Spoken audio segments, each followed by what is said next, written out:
no story exists entirely on its own. Even the most singular event echoes against others, shaped by the same instincts, the same fears, and the same questions that have followed humanity across generations. Taken in isolation, these stories can feel unique. Placed alongside one another, they begin to reveal patterns that no single account can fully explain, suggesting that beneath the surface of these lies something far more enduring. Across centuries, the details change, but the impulses often remain the same.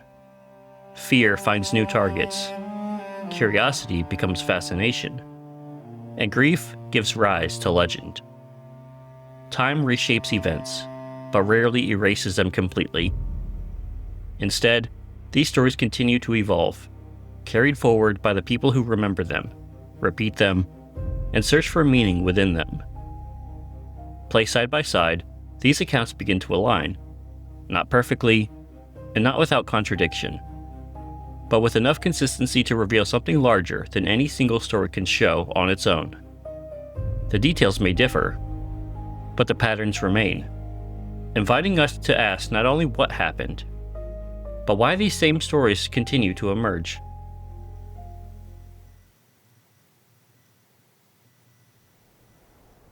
History has a peculiar instinct. It does not always begin with evidence, nor does it wait for certainty. Instead, it listens for something far less reliable and far more powerful: the quiet spread of suspicion, a glance held too long, a reputation that never quite settles, a story that begins as a whisper and gathers weight simply because it is repeated. Long before a verdict is ever spoken, the shape of guilt begins to take form in the minds of others. There are moments, scattered across centuries, where entire communities seem to lean in on the same direction at once, not guided by proof, but by something more instinctive, more uneasy. A need to explain misfortune, a need to locate danger, a need, perhaps, to give fear a name and a face. In these moments, accusation becomes more than an act. It becomes a mechanism, a way for society to reorganize itself around a shared explanation, even if that certainty is built on unstable ground. The individuals at the center of these accusations rarely begin as monsters. They are neighbors, outsiders, women who do not conform, people who exist slightly beyond the expectations placed upon them. Their differences may be small at first, almost unremarkable. But under the right conditions, those differences begin to expand, interpreted not as individuality, but as evidence. What once seemed harmless becomes suspicious. What once seemed unusual becomes dangerous. And once that shift occurs, it becomes remarkably difficult to reverse. Accusation has a way of rewriting the past. Small moments are revisited and reinterpreted. Conversations take on new meaning. Ordinary actions are recast as signs of something hidden. The story begins to tighten, pulling every detail into alignment until it appears inevitable. By the time formal charges are brought forward, the outcome often feels less like a question and more like a conclusion that has already been reached. In these cases, justice does not begin in the courtroom. It begins long before, in the slow construction of belief. By the time formal authority enters the story, much of the work has already been done. Rumors have circulated. Small moments have been quietly reinterpreted. Neighbors have compared suspicions until separate observations begin to resemble a single narrative. The courtroom may deliver the verdict, but the community has often reached its own long before the proceedings ever begin. What makes these moments especially unsettling is not simply that they happened, but how easily they could happen again. The conditions that allow accusations to grow are not confined to a single place or time.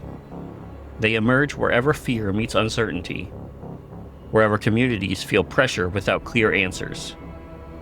Under those circumstances, suspicion becomes a kind of currency, traded, repeated, and reinforced until repetition itself begins to feel like evidence, and belief hardens into something that resembles truth. This is where the line between history and narrative begins to blur. Events are no longer remembered only for what occurred, but for the stories built around them. Each retelling smooths away uncertainty, replacing unanswered questions with increasingly confident explanations until the narrative itself begins to feel indistinguishable from the historical record. Because once a person is accused, their identity begins to shift. They are no longer seen as they were, but as something else entirely. A symbol, a warning, a figure onto which a community can project its anxieties. Whether they are guilty or not becomes secondary to what they represent. The accusation itself becomes a defining feature of their existence, often outlasting any defense they might offer, and in many cases, outlasting their lives. The stories that follow are not isolated events. They are fragments of a larger pattern, one that appears again and again across different cultures and different eras. Each begins with a moment of tension, a fracture within a community that demands resolution. Each finds that resolution not through understanding, but through identification. Someone must be responsible. Someone must be named. And once they are, the transformation begins. This is not a story about witches alone, or about a single trial, or even about justice in the traditional sense. It is about the moment when suspicion becomes certainty, and certainty becomes history. It is about how quickly a person can be moved from the familiar into the unrecognizable, from neighbor into threat. Because sometimes monsters are not discovered in the dark corners of the world. Sometimes they are chosen.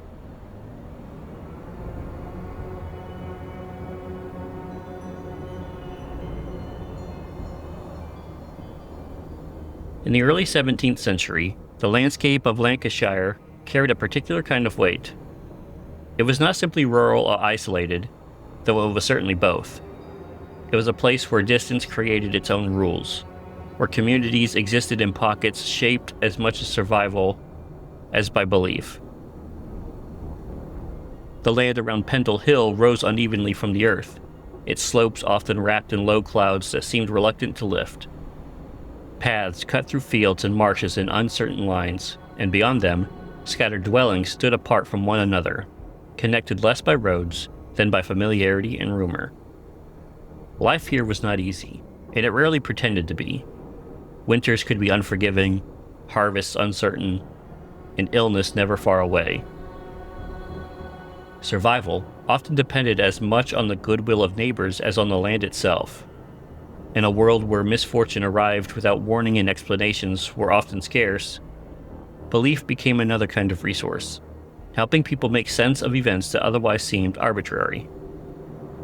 Poverty was not an exception, but a condition. Families lived on the edge of subsistence, relying on small trades, informal exchanges, and whatever could be gathered or grown from the land. In such an environment, reputation mattered in ways that extended beyond social standing. It shaped who might offer help, who might be trusted, who might be avoided. A name could determine whether a door opened or remained firmly closed. Among the people who lived in this region were two families whose histories would become entangled in ways neither could have anticipated.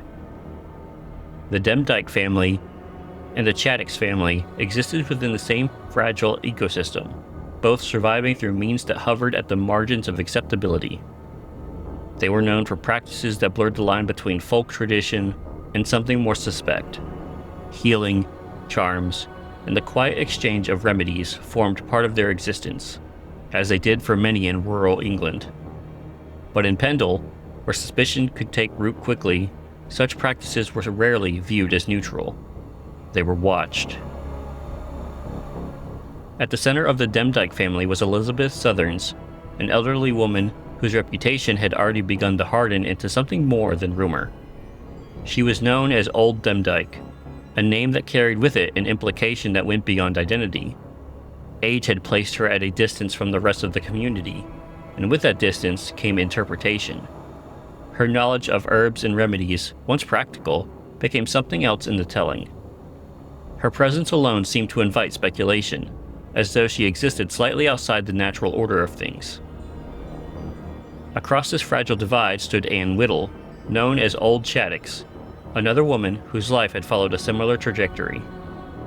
Like Demdike, she was older, poorer, and associated with practices that others viewed with unease. Between the two families, there was tension that had developed over time, shaped by competition, grievance, and the quiet accumulation of small conflicts that rarely resolved cleanly. In a place like Pendle, where resources were limited and trust was carefully guarded, such tensions did not fade. They lingered, waiting for something to give them direction. That fragile balance finally broke in March of 1612. What followed would begin with an encounter so ordinary that, under different circumstances, it might have been forgotten before the day was over. It began, as these things often do, with something that seemed almost incidental. A young girl named Alison Device, granddaughter of Elizabeth Southerns, encountered a traveling peddler named John Law. The exchange between them was simple on its surface. Alison asked for pins, a common enough request.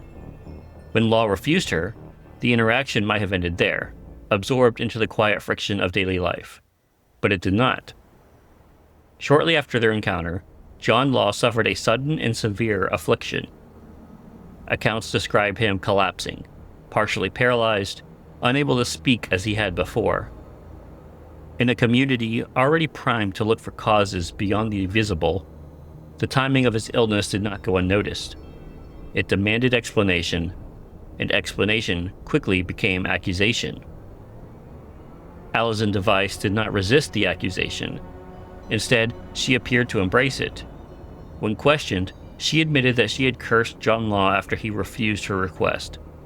Whether she genuinely believed she possessed such power, whether she was overwhelmed by guilt over the timing of his illness, or whether she simply repeated the explanation the adults around her had already expected, remains impossible to know.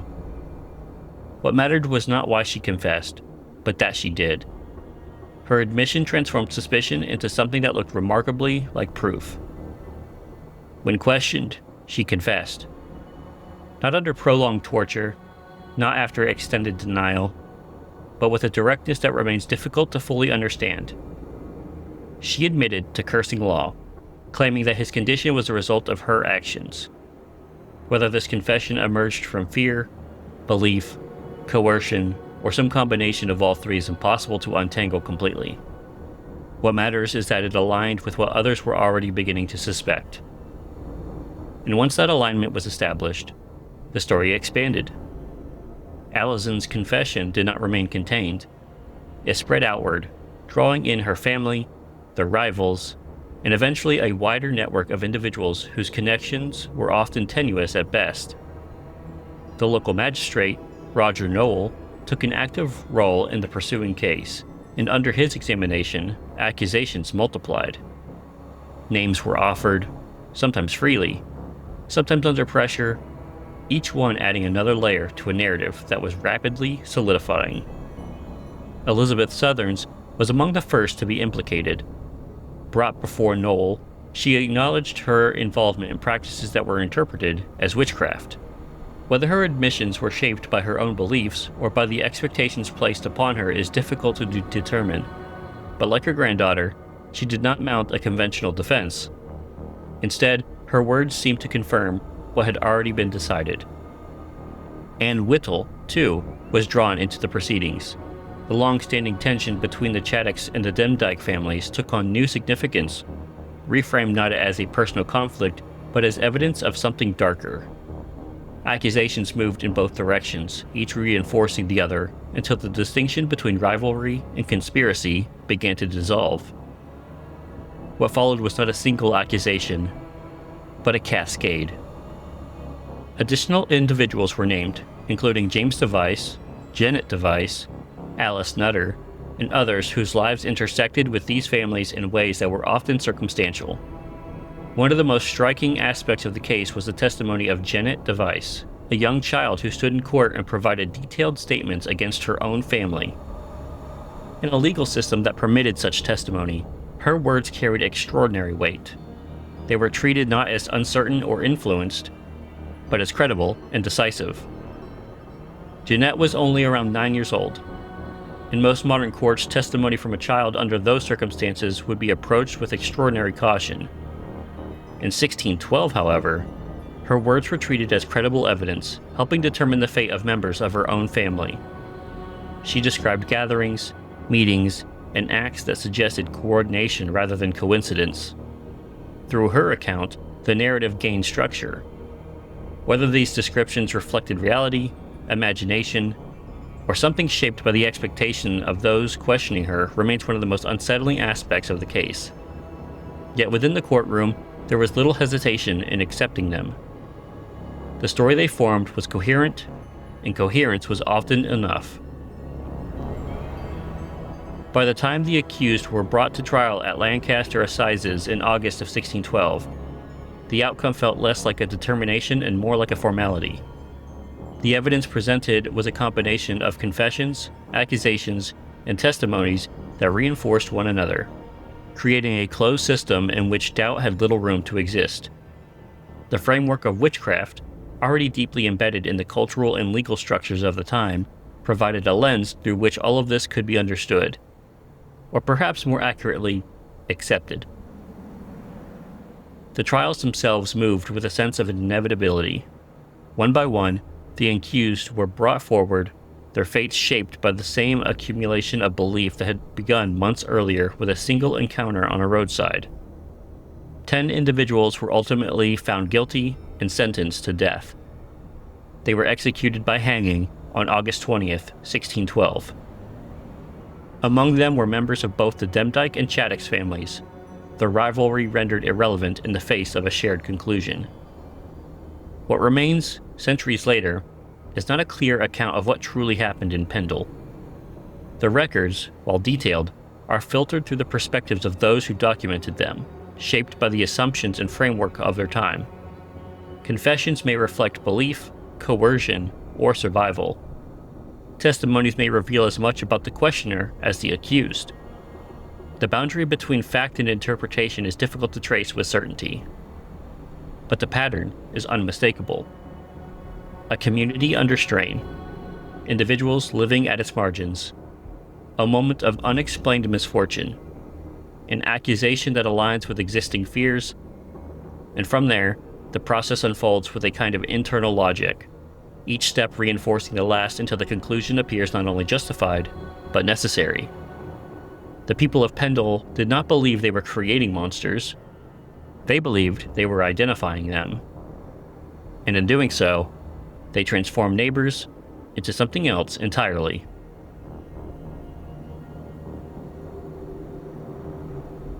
What happened in Pendle did not unfold in isolation, as though it were an anomaly confined to one hillside in Lancashire. It followed a pattern that had already begun to take shape across Europe, a pattern that would repeat with unsettling consistency in the years that followed. The details would change, the names would shift, and the settings would carry their own distinct textures, but the underlying movement remained the same.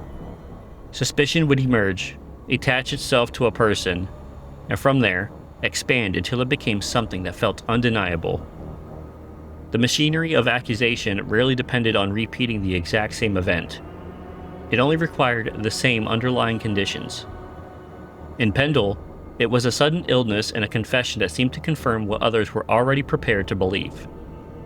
Elsewhere, it might begin with something quieter, a disagreement that lingers longer than it should, a household where tensions are noticed, but never spoken aloud, a figure who exists just outside the accepted rhythms of the community, not overtly threatening, but never entirely at ease within it. These are dramatic beginnings. They are subtle, almost forgettable. And yet, under the right conditions, they are enough. Because accusation does not depend on spectacle, it depends on alignment. It requires a moment when individual uncertainty becomes collective certainty, when separate suspicions begin to overlap until they form something more solid. Once that alignment takes hold, the process accelerates. Stories begin to support one another. Interpretations reinforce existing beliefs. What might have once been dismissed as coincidence is reinterpreted as intention. The narrative tightens, clothing around its subject with increasing precision. And within that tightening, the alternatives begin to disappear. What makes this pattern especially persistent is that it does not always present itself as injustice. To those within it, the process often feels measured, even rational. Questions are asked, answers are given. Evidence, in whatever form it takes, is considered and arranged. There is structure to it, a sense that something is being resolved rather than constructed. The conclusion, when it arrives, carries the weight of an inevitability. But inevitability can be deceptive, because beneath that sense of order, something else is at work. A gradual shift in perception that redefines a person long before any formal judgment is made. By the time they stand before authority, they are no longer seen as they were. They have already been recast, their identity reshaped by the accumulation of suspicion. The trial does not introduce this transformation, it confirms it. And confirmation has a way of erasing doubt. As the 17th century gave way to the 18th, Europe began to change. Ideas about reason, evidence, and authority started to evolve, reshaping how societies understood the world around them. The language of witchcraft did not disappear overnight, but it began to lose some of its certainty. What had once been accepted without question now faced scrutiny, examined through a lens that demanded different kinds of proof. Yet even as these shifts took hold, the pattern did not vanish. It adapted. Accusation found new forms, new justifications, new ways of presenting itself as necessary. The language may have softened, the processes may have appeared more refined, but the underlying impulse remained intact. The need to identify a source of disorder, to isolate it, and to give it a name did not fade with changing philosophies. If anything, it became more subtle, more difficult to recognize as it unfolded. And so, the next story does not belong to the same world as Pendle, at least not entirely. It takes place in a time that considered itself more advanced, more measured, more resistant to the kinds of fears that had once driven communities to act without restraint. It unfolds within systems that believed they had moved beyond superstition, that they were guided by reason rather than panic. But belief, even when refined, does not always become less powerful. Sometimes, it simply learns how to disguise itself.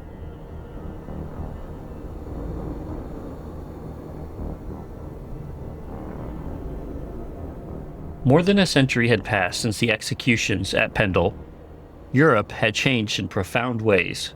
Philosophers challenged superstition, scientific inquiry gained influence, and legal systems increasingly presented themselves as instruments of reason rather than fear. It would have been easy to believe that the age of witch trials had been left behind. But in the late 18th century, Europe had begun to tell a different story about itself. It spoke of reason with a kind of confidence that earlier centuries had not possessed. Philosophy had shifted the ground beneath long-held beliefs, encouraging a new reliance on evidence, on logic, on systems that claimed to separate truth from fear. The Enlightenment, as it would come to be known, promised clarity. It suggested that the world, once obscured by superstition, would now be understood through careful thought and measured inquiry. And yet, beneath that promise, older instincts did not disappear. They remained, quieter perhaps, but no less present. In the Swiss canton of Glarus, a region defined by its narrow valleys and tightly structured communities, life continued to unfold with familiar constraints. Social hierarchies were clearly defined, expectations firmly established, and deviation from those expectations rarely went unnoticed. The appearance of order was maintained not only through laws, but through reputation, through the unspoken agreements that governed behavior within small populations where anonymity was almost impossible. It was within this environment that Anna Göldi lived. Anna Göldi was not a noblewoman or a public figure. She was an ordinary working woman whose survival depended on the households willing to employ her. Like many servants of the period, she lived in a world where her livelihood, reputation, and security rested almost entirely in the hands of those above her. Losing a position could mean losing nearly everything. Her life, in many ways, reflected the precarious position of those who existed at the margins of society. She worked as a servant, moving between households, dependent on the stability offered by employers whose authority extended beyond the boundaries of labor. Servants occupied an ambiguous space, close enough to observe the inner workings of a household, yet distant enough to remain expendable. Their presence was necessary, but their position was never secure.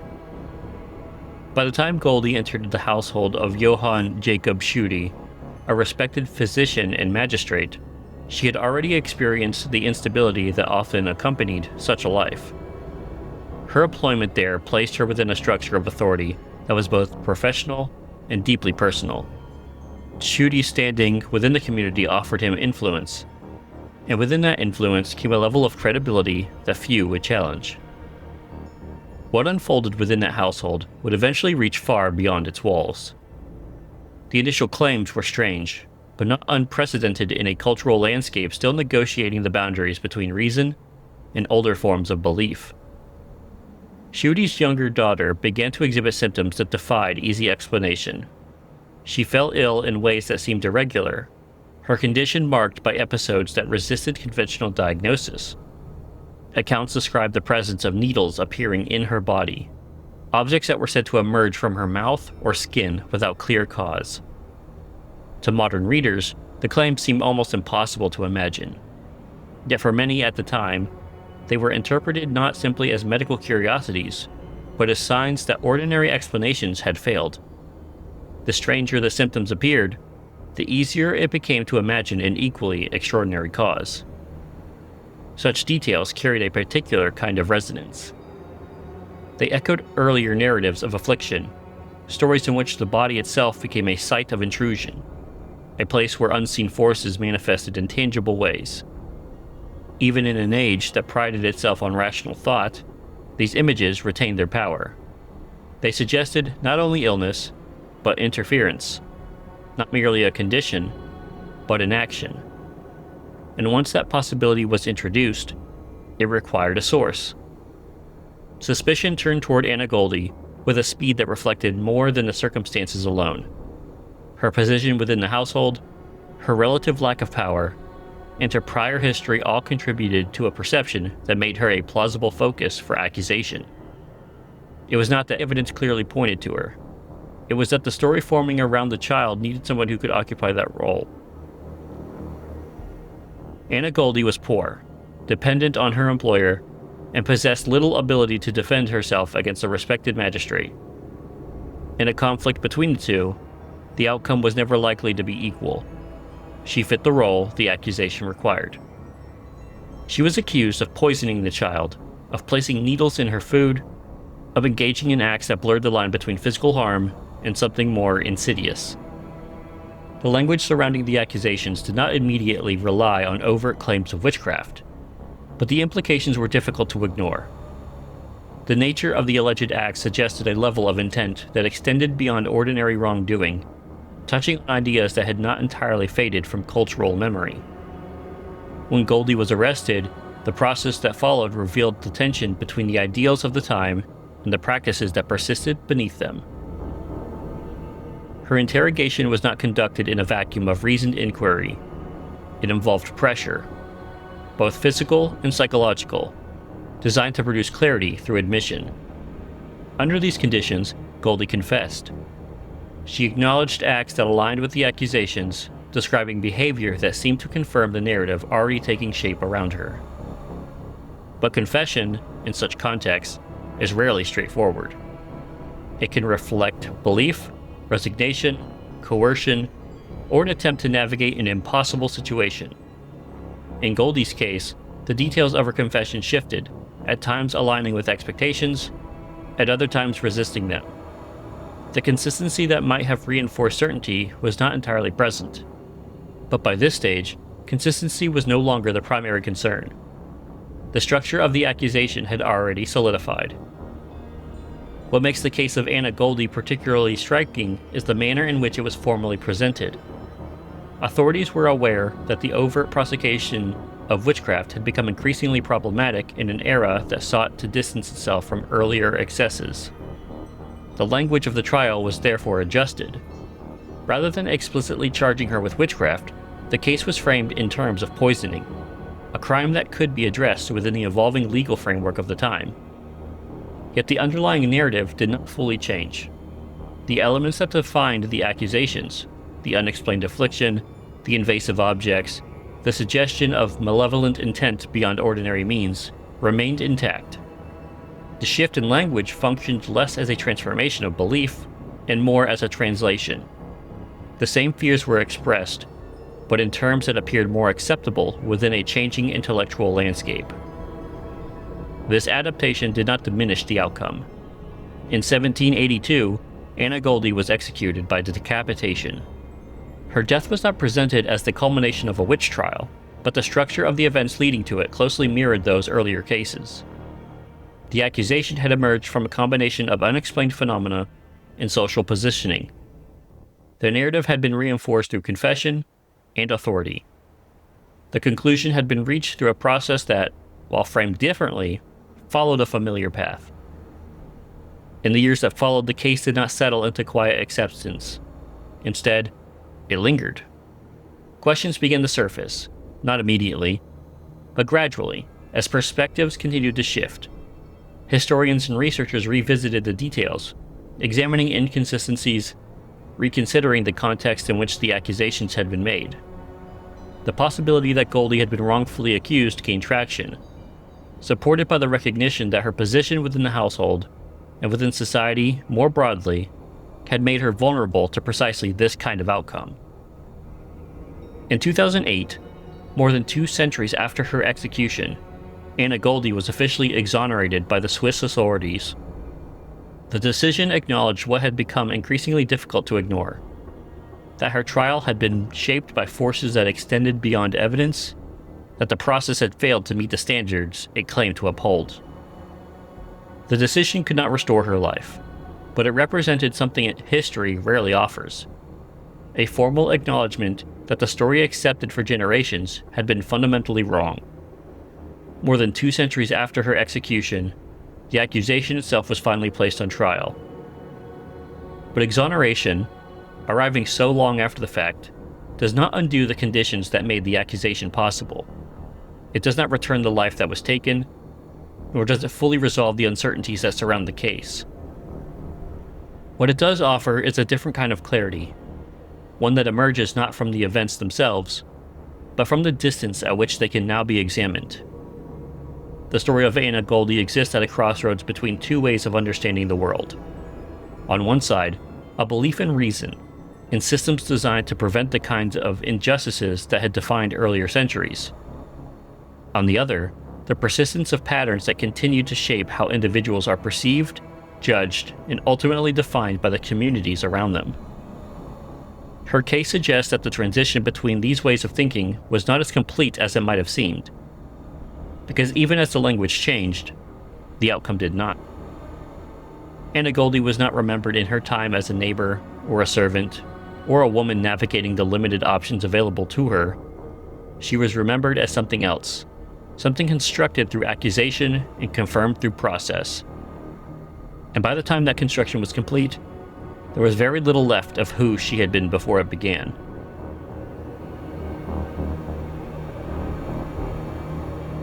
If Pendle reveals how accusation can take shape in the open, fueled by fear that is neither hidden nor restrained, then the case of Anna Göldi suggests something quieter, and in many ways more unsettling. It shows how the same pattern can persist even as society begins to believe it has moved beyond it. The language shifts, the methods appear more refined. The process presents itself as measured, deliberate, even rational. But beneath that surface, the underlying structure remains familiar. Even in societies that pride themselves on reason, suspicion still looks for somewhere to land. In Glarus, that place was found within the walls of a household, in the private space where authority and vulnerability exist side by side. The accusation did not spread through a village in the same way it had in Pendle, but it did not need to. It moved through influence instead, through reputation, through the quiet acceptance of a narrative that was never fully questioned because of who presented it. The result was no less final. And that is where the pattern begins to reveal something more complex. Because accusation does not always rely on chaos. It can function just as effectively within systems that believe themselves to be stable. It can adapt to new expectations, adopting the language of reason while retaining the instincts of fear. What once would have been called witchcraft can be reframed as something else entirely, without altering the conclusion it leads to. The form changes, the outcome remains. What links these moments is not the specific claim, but the need for resolution. A disruption occurs, something does not behave as expected. Illness without explanation, misfortune without cause. Behavior that unsettles more than it should. These disruptions create pressure, and that pressure demands release. In some cases, it is resolved through understanding. In some, it is resolved through identification. Someone must be responsible, not because the evidence demands it, but because the absence of an answer becomes intolerable. And once that responsibility is assigned, the rest begins to follow. The accused are no longer evaluated as individuals, but as explanations. Their lives, their histories, their relationships, all of it is reinterpreted through the lens of the accusation. Details that might have once seemed insignificant are gathered and arranged into a pattern that appears intentional. The story begins to close in on itself, reinforcing its own logic until alternatives feel not just unlikely, but unnecessary. By the time it reaches its conclusion, the process feels complete. But completion is not the same as truth. As this pattern moves forward, it encounters a new setting, one that has become emblematic of accusation in its most concentrated form. A place where fear and belief did not merely coexist, but intensified one another. Where the mechanisms of suspicion accelerated beyond control, drawing in not just individuals, but entire communities. The scale shifts. The speed increases. The consequences have become immediate and irreversible. And within that escalation, the same question continues to echo beneath the surface. Not whether something happened, but how quickly a community can decide that it already knows the answer.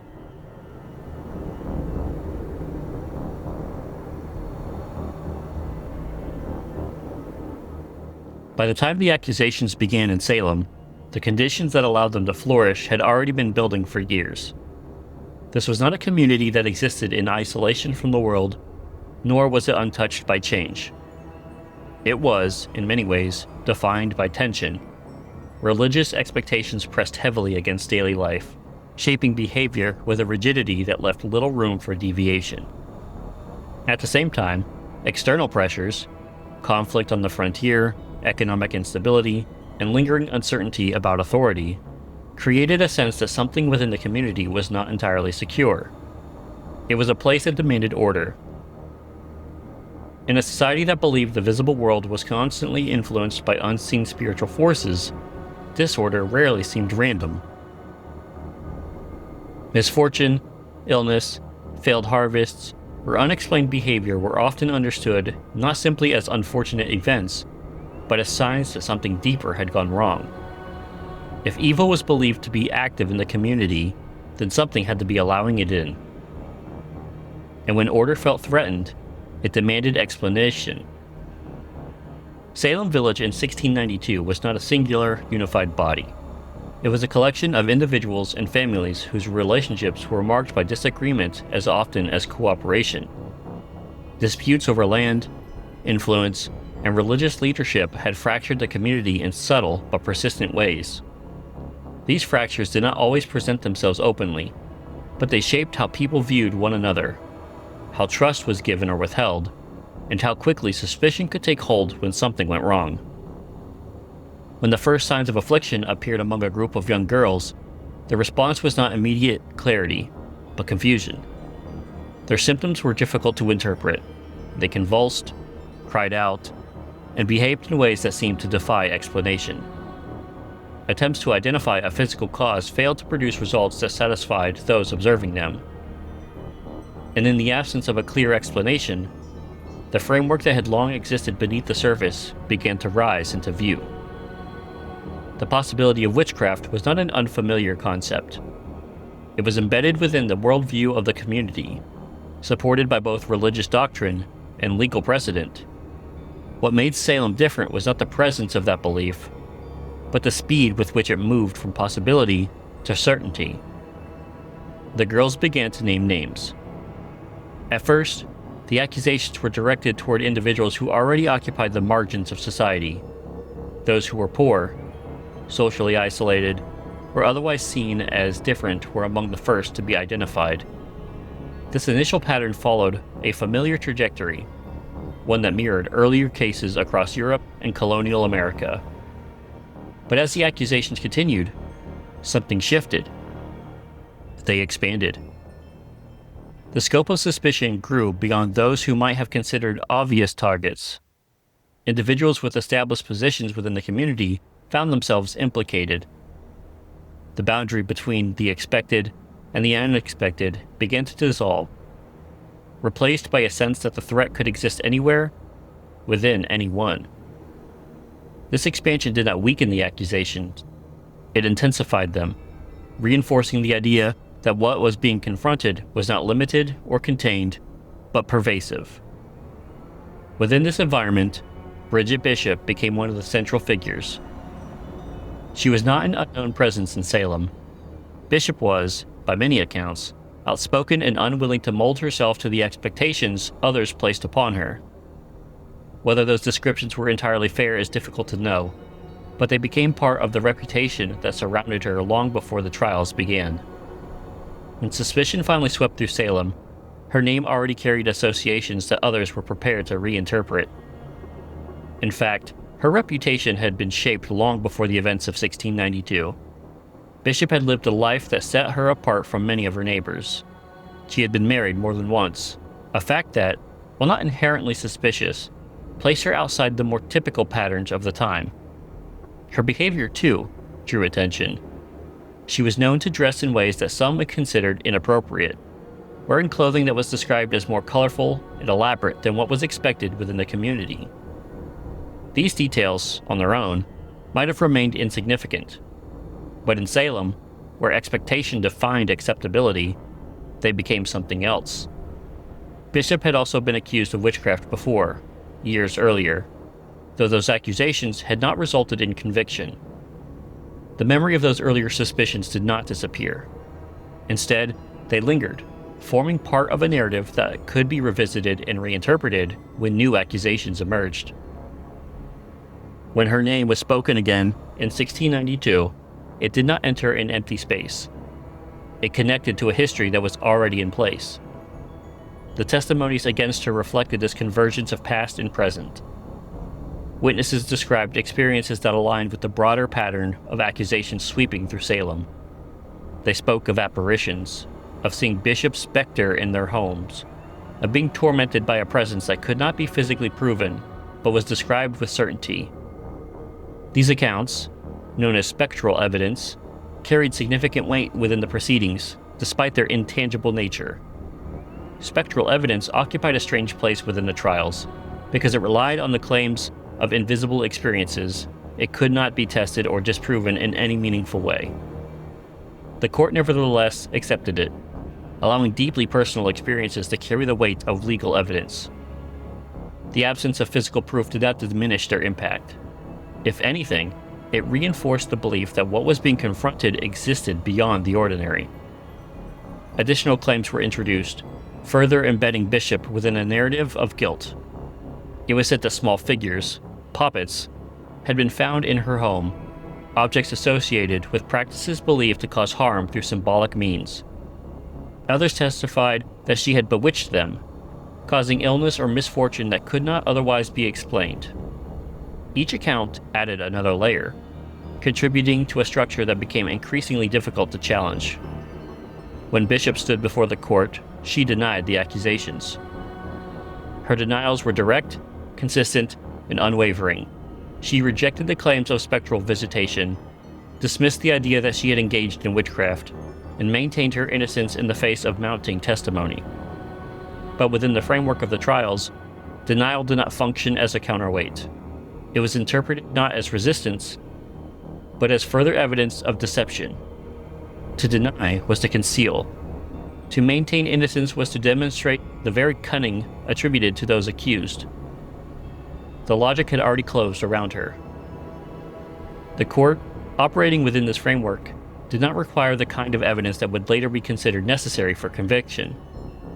Testimony, reputation, and the apparent consistency of the accusations created a narrative that felt complete. Once that narrative existed, the verdict became far easier to justify than the question.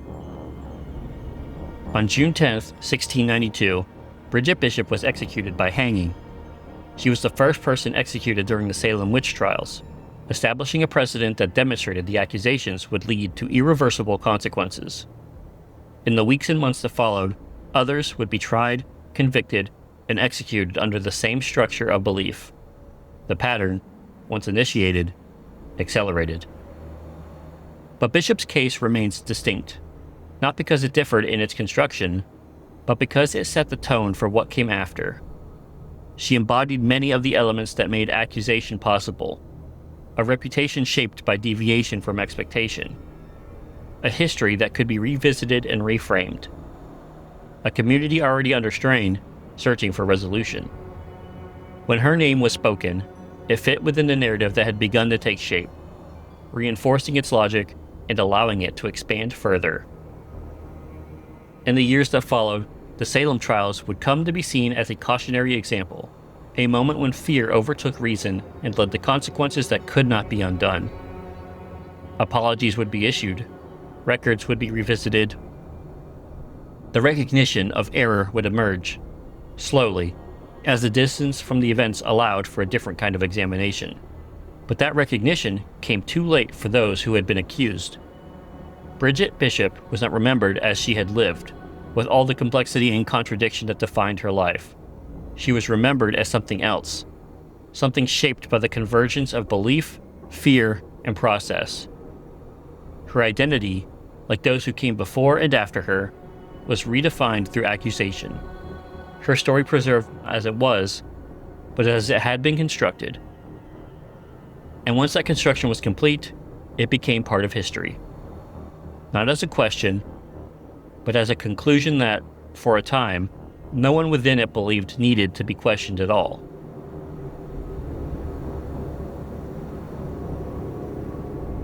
By the time Bridget Bishop stood at the edge of Gallows Hill, the pattern had reached a kind of acceleration that neither Pendle nor Glarus had fully revealed on their own. What had once unfolded slowly, shaped by individual conflicts and contained suspicions, now moved within a force that seemed to feed on itself.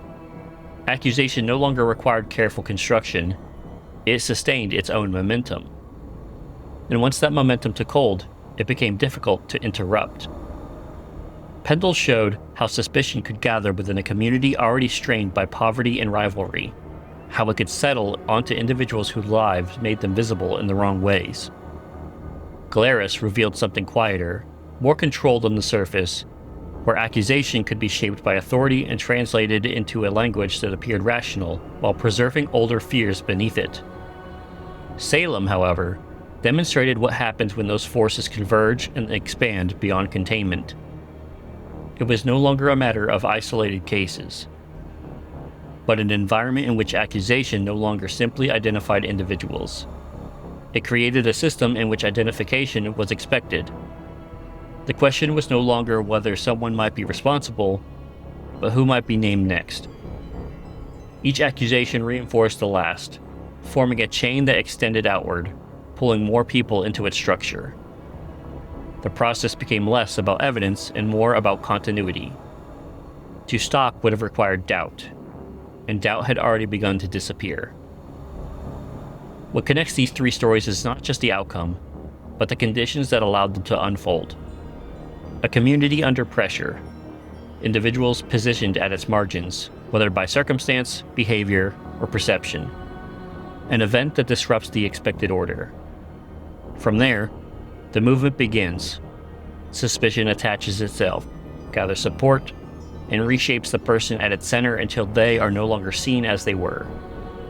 The accusation becomes their identity, and once that identity is accepted, everything that follows appears to confirm it. The process does not announce itself as unjust, it presents itself as necessary. That is what makes it enduring, because at each stage, those participating in it believe they are responding to something real. They are not, in their own understanding, creating monsters. They are uncovering them, bringing them into view, acting in accordance with the information available to them. The structure supports this belief, reinforcing it through repetition, through authority, through the collective agreement that what is happening must be correct because it is being confirmed from multiple directions. But confirmation can be constructed, and once constructed, it can be difficult to distinguish from truth. These stories do not resolve cleanly. They do not offer a single point at which the process can be said to have gone wrong, because the process itself is composed of smaller decisions, each one appearing reasonable within its own context. It is only when viewed together, across time and place, that the pattern becomes visible in its entirety. A pattern in which accusation does more than assign blame. It reshapes reality. And in doing so, it leaves behind something that lingers long after the moment has passed. Not just the memory of what happened, but the recognition that the line between identifying a monster and creating one is far less stable than it first appears. Which raises a question that does not belong to any single case, but to all of them. Not who was guilty, but how easily guilt can be decided.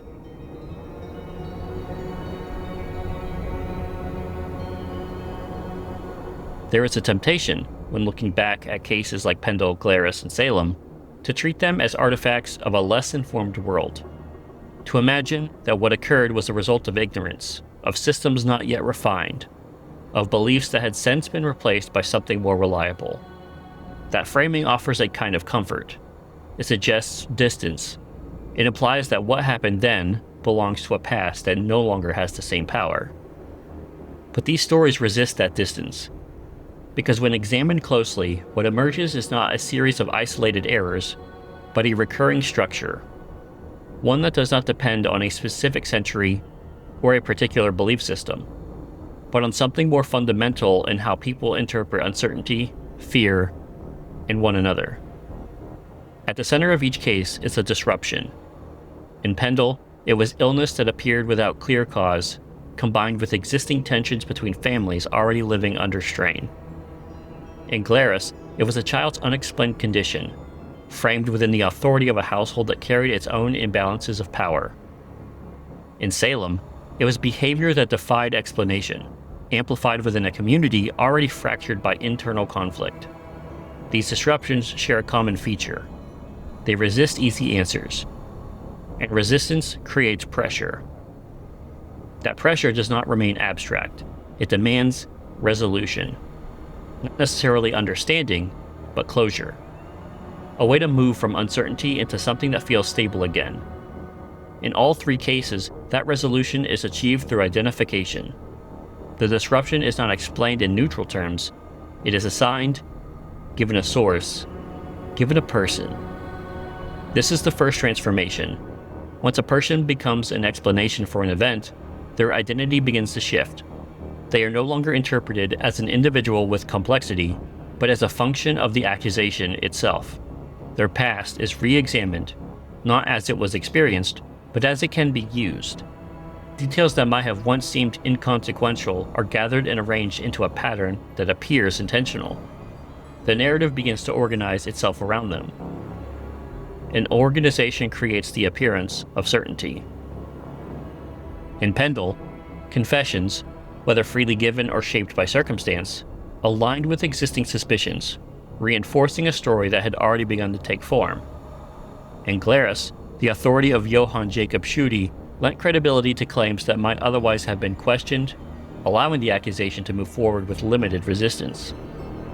In Salem, the use of spectral evidence introduced a form of testimony that could not be disproven, only accepted or denied, and denial itself became suspect. Each case reveals a different mechanism. but the effect is consistent. Evidence, in the traditional sense, becomes secondary to narrative alignment. What matters is not whether each individual claim can be verified, but whether it fits within the larger narrative being constructed. Once enough elements align, the narrative begins to sustain itself. Doubt becomes more difficult to introduce, not because it lacks validity, but because it disrupts the structure that has already been accepted.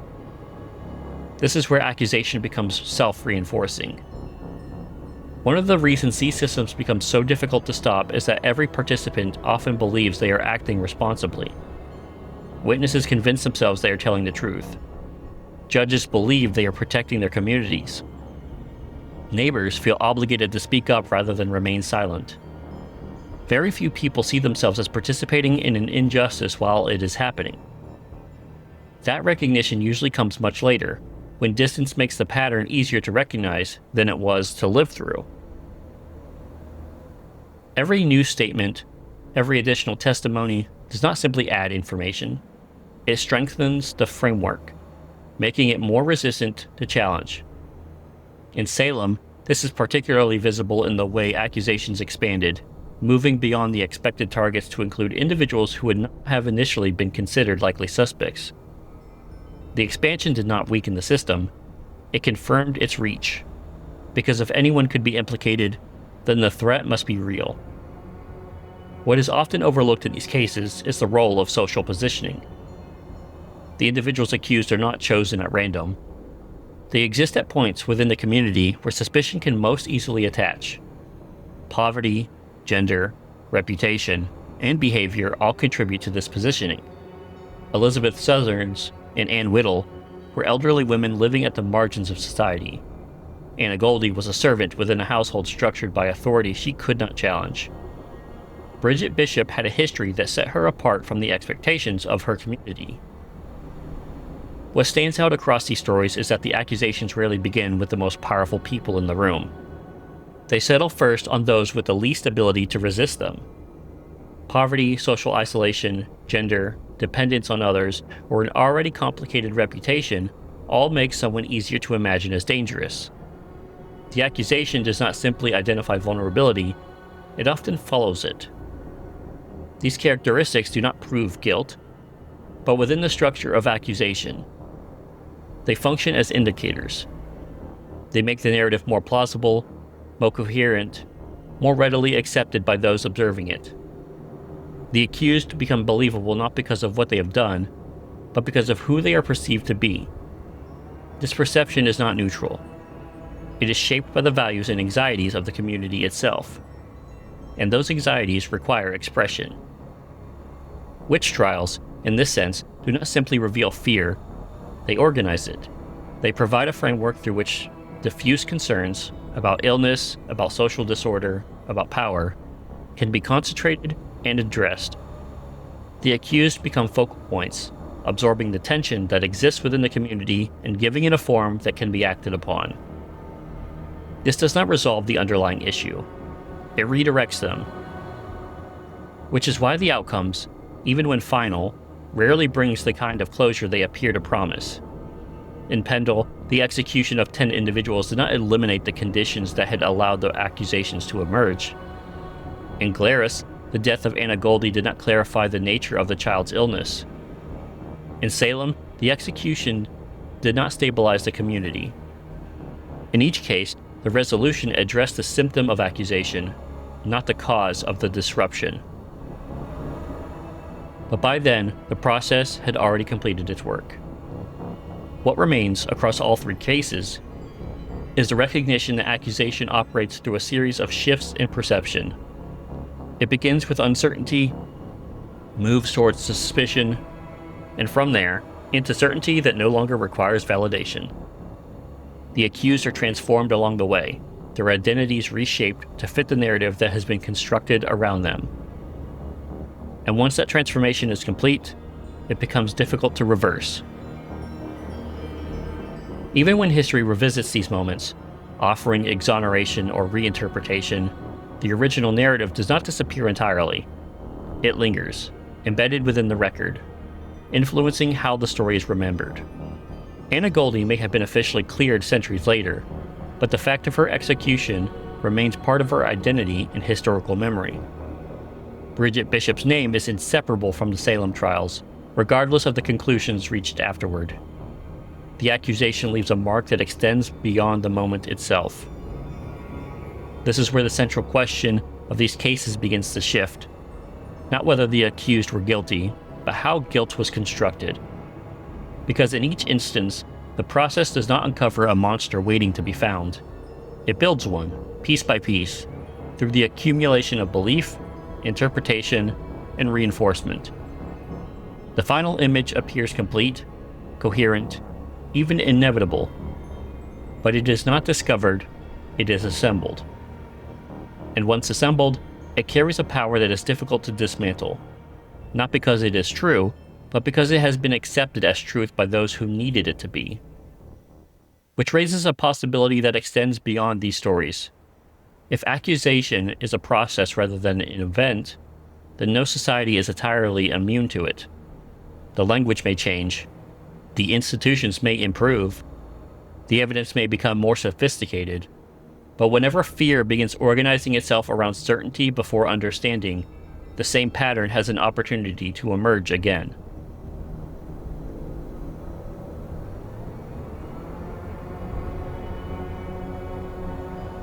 When the records close, they do not close cleanly. They leave behind names. Elizabeth Southerns, Anne Whittle, Anna Göldi, Bridget Bishop. Names that once belonged to individuals moving through ordinary lives, shaped by circumstance, by relationships, by the quiet routines that rarely find their way into history. Those details, the ones that define a life as it is lived, do not survive in full. They are reduced, compressed, rearranged until only certain elements remain visible. And what remains is rarely neutral. It is the accusation that endures. Long after the trials have ended, long after the system that condemned them have been questioned or dismantled, the names persist in association with the charges that defined their final moments. The context may shift, historians may revisit the evidence, re-examine the conditions, and offer interpretations that challenge what was once accepted. But the original framing does not disappear entirely. It lingers, embedded in the way the story is told. A name becomes inseparable from what it was said to be. History often remembers the verdict more easily than the person. Over time, the accusation begins to function like a biography, reducing an entire life to a single conclusion. The ordinary details that once defined the individual gradually fade from view, leaving behind a version of them shaped almost entirely by the moment they were condemned. This is one of the quieter consequences of accusation. It does not end with the verdict, or even with the life it alters. It continues forward, carried through time, repeated in retellings that often struggle to separate the person from the narrative constructed around them. Even when the conclusion changes, even when innocence is acknowledged, the association remains. The accusation leaves a shadow that is extraordinarily difficult to remove. What these stories reveal is not only how quickly a person can be redefined, but how enduring that redefinition can become. The transformation does not rely on permanence in the moment. It relies on repetition afterward. Each retelling reinforces the connection, strengthening the association between the name and the role it was given. What these stories reveal is not how quickly a person can be redefined.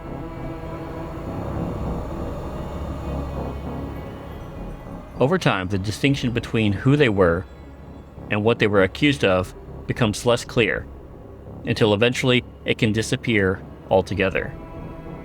But there is another way to read these records. Not as confirmations of what was believed at the time, but as reflections of the conditions that made those beliefs possible. When viewed from this perspective, the names begin to shift again. They are no longer just the subjects of accusation. They become indicators of something broader, markers of moments where communities responded to uncertainty by reshaping individuals into explanations. They become evidence of something larger than any single trial. They reveal a pattern in which fear seeks structure, in which suspicion looks for form, in which the absence of answers becomes so uncomfortable that it must be resolved, even if that resolution comes at the cost of someone else's identity. The accused are not separate from this process. They are central to it. Without them, their narrative cannot complete itself. And so, they are made to carry it. The stories in this collection are not the only ones of their kind. They are fragments selected from a much larger history in which similar patterns appear again and again. Different places, different times, different names, but the same underlying movement, the same progression from uncertainty to accusation, from accusation to certainty, from certainty to consequence. It is a pattern that does not belong solely to the past. The language surrounding these processes has changed across the centuries, and many of the institutions that once sustained them have evolved as well. But the underlying impulse remains remarkably familiar. Whenever uncertainty becomes difficult to tolerate, there is still a temptation to simplify it by locating a person who can be made to carry its weight. Which is perhaps the most unsettling aspect of all, because the conditions that allowed these accusations to take hold have not disappeared. They have changed, adapted, taken on new forms that are often less visible, less immediate, but no less influential. The need to identify a source of disruption to assign responsibility in a way that restores a sense of order remains a constant. And with that need comes the possibility that the same process, under different circumstances, could unfold again. Not in the same language, but with the same result. The names we remember from these stories are often spoken as warnings, examples of what can happen when fear overrides restraint.